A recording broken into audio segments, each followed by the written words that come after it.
सभी को नमस्कार। आज प्राचीन इतिहास से कह सकते हैं एंशिएंट हिस्ट्री का जो सेकंड चैप्टर हम लोग कर रहे हैं हिस्ट्री में क्लास 12th में, उसके एक इम्पॉर्टेंट टॉपिक और इस पूरे चैप्टर से जुड़े हुए विषय को आज हम कवर करने के लिए इस वीडियो में आपके साथ जुड़े हैं। सबसे इम्पोर्टेंट बात, जैसे कि मैंने बताई थी, इस चैप्टर में मौर्यों के इतिहास से जुड़ी चीज़ें हमने बात की थी, तो देखा था कि उनका एक बहुत ही शक्तिशाली शासक हुआ था, इसका नाम था अशोका। तो अशोका के बारे में अगर हम बात करें तो अशोका ने जो उसने अपनी समस्त प्रजा को, पूरे भारत में जहाँ जहाँ पर भी मौर्यों का शासन था, उन सभी लोगों को अपने अभिलेखों के माध्यम से दीक्षित करने का या कह सकते हैं उनको अभिलेखों के माध्यम से अपने नियम कायदे कानून समझाने का प्रयास किया था। तो एक छोटी सी चीज मैं बताना चाहूंगा अशोकन इंस्क्रिप्शन के बारे में, जो अक्सर आपको जाननी चाहिए, वो ये कि लैंग्वेज कौन कौन सी यूज की अशोका ने अपने इंस्क्रिप्शंस के लिए, और स्क्रिप्ट कौन कौन सी यूज की। आप लोग लैंग्वेज से परिचित हैं और स्क्रिप्ट से परिचित हैं, ठीक। मैं सीधे लैंग्वेज पे आता हूँ। लैंग्वेज की अगर बात करें तो भारत में उस समय जो जन सामान्य की भाषा थी, यानी कि जो प्राकृत भाषा थी, उसको यूज किया। प्राकृत पूरे भारत में जो इंस्क्रिप्शन मिले हैं वो प्राकृत भाषा में मिले हैं, ठीक। इसके साथ साथ जो भारत का नॉर्थ वेस्ट एरिया था, नॉर्थ वेस्ट एरिया की बात करें हम लोग,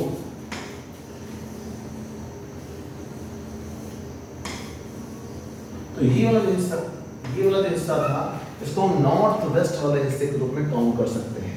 तो उसकी बात करें अगर हम लोग, तो हम देखते हैं वहां पर दो अलग अलग भाषाओं का उपयोग किया गया। One is called as Greek and third is called as Aramaic.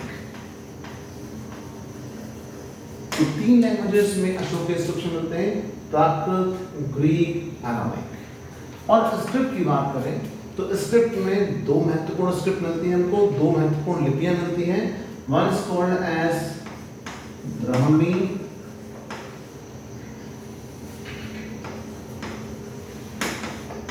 Kharosthi, और दूसरी आती खरोष्ठी, ब्राह्मी एंड खरोष्ठी। और उसके बाद यही दो जो लैंग्वेजेस थी, उनकी भी स्क्रिप्ट थी, वो उन्हीं के नाम से जानी जाती है। तो आया था ग्रीक ऑब्लिक अरामाइक। अब आप सोच रहे हो कि इतना लंबा चौड़ा बता दिया है, क्या ऐसा कोई शॉर्ट फॉर्म हो सकता है कि नहीं? तो डेफिनेटली हो सकता है।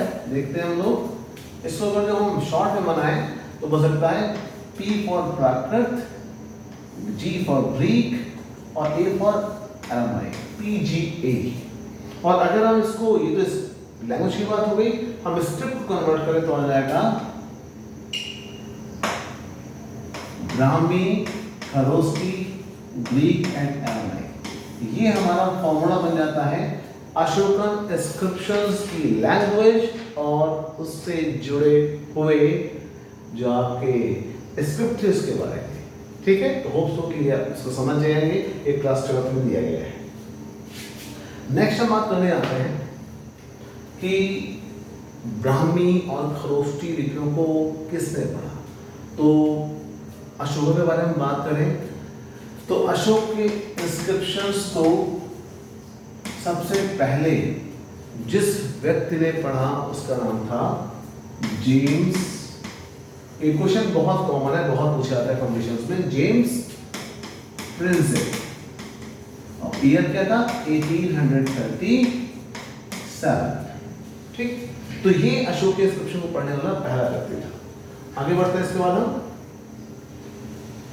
अब बात करते हैं कि जो अशोक के इंस्क्रिप्शंस थे, जो ब्राह्मी लिपि में लिखे थे या खरोष्ठी में लिखे थे, ब्राह्मी वाले तो कंपेयर मेथड से पढ़ नहीं थे, लेकिन खरोष्ठी वाले इंस्क्रिप्शंस को पढ़ने की अलग स्टोरी थी। तो हम आज जानेंगे कि खरोष्ठी इंस्क्रिप्शंस, जो खरोष्ठी स्क्रिप्ट में लिखे हुए इंस्क्रिप्शंस थे, उनको किस प्रकार से पढ़ा गया।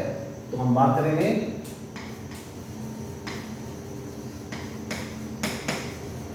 खरोष्ठी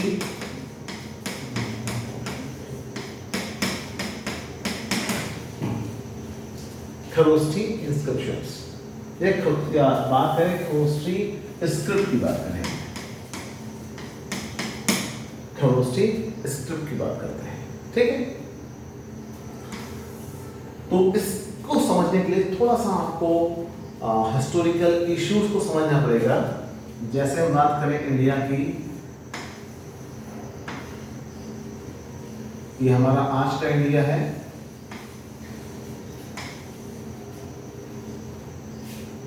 अगर हम प्राचीन भारत की बात करें तो हम देखते हैं ये पूरा पार्ट इंडियन सब कॉन्टिनेंट ग्रुप में जाना जाता था, ठीक। और ये वाला जो हिस्सा आप देख रहे हो, ये वाला हिस्सा आप देख रहे हो, इस पर कभी जो फेमस अटैक हुआ था भारत के ऊपर, that was Alexander the great का। अलेक्जेंडर के भारत से जाने के बाद हम देखते हैं कि उसके बहुत सारे कमांडर्स यहाँ पे रह गए थे। उसने अपने यहाँ पे लोगों को छोड़ रखा था कि आप यहाँ पर उसके नाम पर शासन करते रहे। लेकिन हम देखते हैं कि अलेक्जेंडर जैसे ही यहाँ से गया और जाने के बाद कुछ ही वर्ष बाद उसकी बहुत जल्दी कुछ ही अंतराल में उसकी डेथ हो गई। तो यहाँ के जो शासक थे इस जगह के, इन्होंने अपने आप को इंडिपेंडेंट शासक के रूप में स्टैब्लिश कर दिया। And these rulers were called as Indo Greek rulers.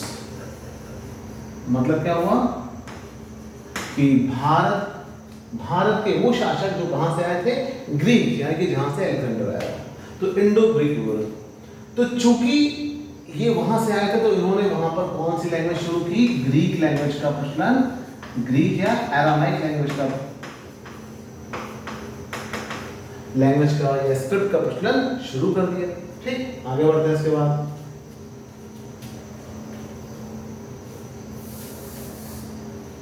तो इन्होंने जो इंडो ग्रीक रूलर्स थे,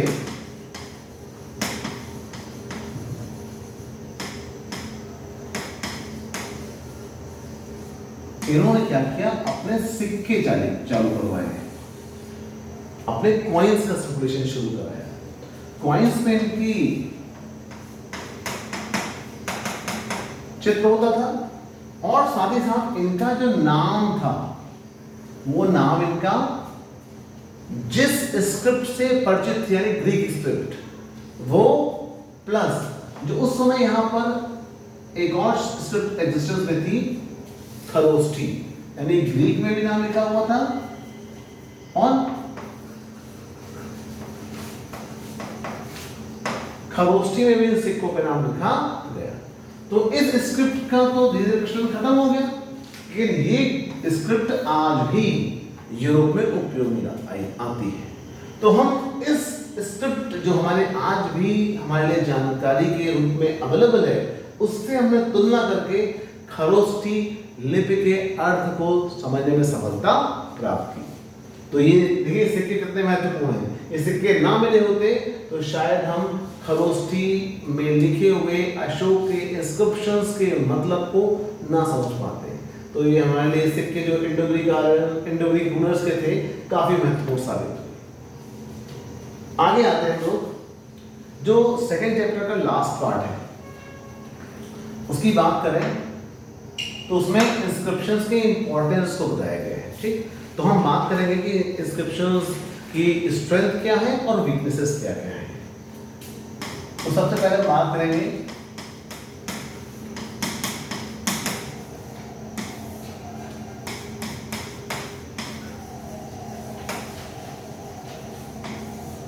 इंस्क्रिप्शंस के पॉजिटिव फीचर्स क्या है, ठीक। तो अगर हम बात करें इंस्क्रिप्शंस के पॉजिटिव फीचर्स की, तो सबसे पहली बात निकल करके आती है कि इंस्क्रिप्शंस एक प्रकार के परमानेंट रिकॉर्ड होते हैं, या जो हम कहें तो स्थायी प्रमाण होते हैं हमारे पास, परमानेंट एविडेंस होता है हमारे पास। जैसा उसको पार्ट टाइम में पास्ट में खोदा गया था, हमें वो वैसा ही इंटैक्ट फॉर्म में मिला, उसमें कोई भी अल्टरेशन, कोई भी चेंज कर पाना पॉसिबल नहीं है। तो पहली स्ट्रेंथ क्या है इसकी, कि जैसे लिखा गया था बिल्कुल वैसा ही हमें प्राप्त हुआ, एक चीज। दूसरा, इंस्क्रिप्शन की अगर हम बात करें तो इंस्क्रिप्शन हमें एक प्रकार से किसी राज्य के विस्तार या उसकी सीमाओं के बारे में भी जानकारी उपलब्ध कराता है। अशोका के राज्य विस्तार को बताने के लिए इंस्क्रिप्शंस का फैलाव इतिहासकारों ने जब जाना तब वो अशोक के साम्राज्य की सीमा का निर्धारण काफी हद तक कर पाए।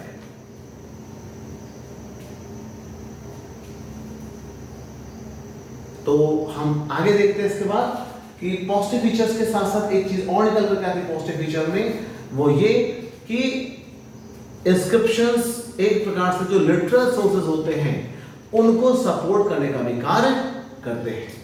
साथ ही साथ उस समय के राजाओं के द्वारा क्या डिस्क्रिप्शन दिया गया था, उस समय के राजाओं के द्वारा किस प्रकार से क्या नीतियां अप्लाई की गई थी, उन सब के बारे में हमको बहुत सारी जानकारी मिलती है।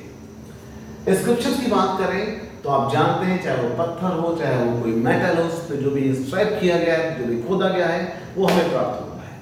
तो हमें ऐसे बहुत सारे दानात्मक अभिलेख या उसके लिए एक वर्ड यूज किया गया है वोटिव इंस्क्रिप्शन अलग अलग जगहों से प्राप्त हुए हैं, जिससे हम जान पाते हैं कि प्राचीन भारत में किस प्रकार से कौन कौन व्यापारी वर्ग एग्जिस्ट कर रहे। तो ये सारी चीजें इंस्क्रिप्शंस की स्ट्रेंथ है। लेकिन जैसा कि आपको पता है कि इंस्क्रिप्शन कोई भी चीज हो दुनिया में उसका सकारात्मक पक्ष भी है और नकारात्मक पक्ष भी है। तो हम लिमिटेशंस की बात करेंगे। लिमिटेशंस ऑफ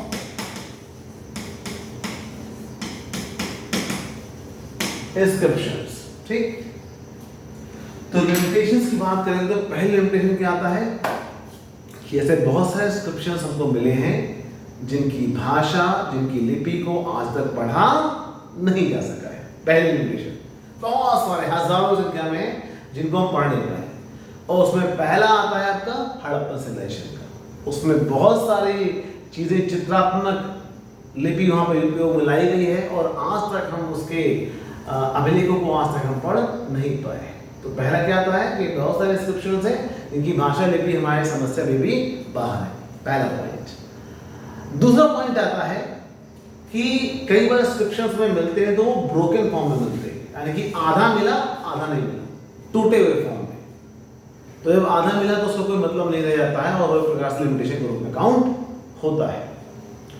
तीसरा आता है जो बहुत इंपॉर्टेंट है, वो ये कि इंस्क्रिप्शन खोदा गया किसी हार्ड सरफेस पे, जैसे मान लीजिए स्टोन पे खोदा गया, लेकिन समय के साथ साथ पानी गिरा, हवा ने उसमें मिट्टी आई, बहुत सारे नेचुरल प्रोसेस से वो गुजरा, तो जो इंस्क्रिप्शन खोदा गया था वो धीरे धीरे हल्का पड़ गया। उसके जो उसकी खुदाई थी वो धीरे धीरे हल्की पड़ गई, कुछ अक्षर या कुछ सिंबल्स मिट गए।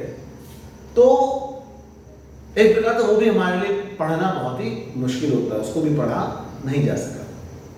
इसके साथ साथ इंस्क्रिप्शंस की जो एक सबसे बड़ी लिमिटेशन है वो ये कि वो राजा के द्वारा क्या फील किया गया उसके बारे में बताते हैं, यानी कि ऊपर से किया गया ऑब्जर्वेशन है और लिए गए निर्णय है। आम आदमी किस प्रकार से क्या सोचता था, क्या उसके अपेक्षाएं थी, इसके बारे में कोई भी जानकारी हमको इंस्क्रिप्शंस के माध्यम से नहीं मिलती है। तो हम देखते हैं कि इंस्क्रिप्शंस के सकारात्मक पक्ष भी हैं और नकारात्मक पक्ष भी हमको दिखाई देते हैं। तो अक्सर बोर्ड एग्जाम में, क्लास 12 एग्जाम में एक प्रकार से क्वेश्चन आता है कि इंस्क्रिप्शंस के ऐतिहासिक महत्व का समालोचनात्मक परीक्षण करिए। तो इसमें आपको दोनों ही पॉइंट्स को एलैबोरेट करना है, यानी कि उसकी लिमिटेशंस को बताना है और उसके सकारात्मक पक्ष को भी बताना है। मैं एक एग्जांपल के माध्यम से बताना चाहूंगा। क्लास 12 में एक बच्चा था आशीष ने एक बार ऐसे ही क्वेश्चन आया था और उस क्वेश्चन को करने में उनसे गलती हो गई थी। उन्होंने केवल एक पॉइंट लिखा था, उसके लिमिटेशंस लिख दी थी और जिसके चलते उनके मार्क्स कट गए थे। तो आप ऐसी गलती नहीं करेंगे और ध्यान रखेंगे कि अगर इस टाइप का क्वेश्चन आता है तो दोनों ही पक्षों को लिखना है और आखिरी में उसके महत्व को हाईलाइट करते हुए क्वेश्चन को कंक्लूड करना है। तो आज के वीडियो में मैं इतना ही कहूँगा कि ये सेकंड चैप्टर हमने आज पूरा कर लिया है। आने वाले टाइम में और वीडियोज आपको मिलते रहेंगे। अपना ध्यान रखिए। नमस्कार, जय हिंद।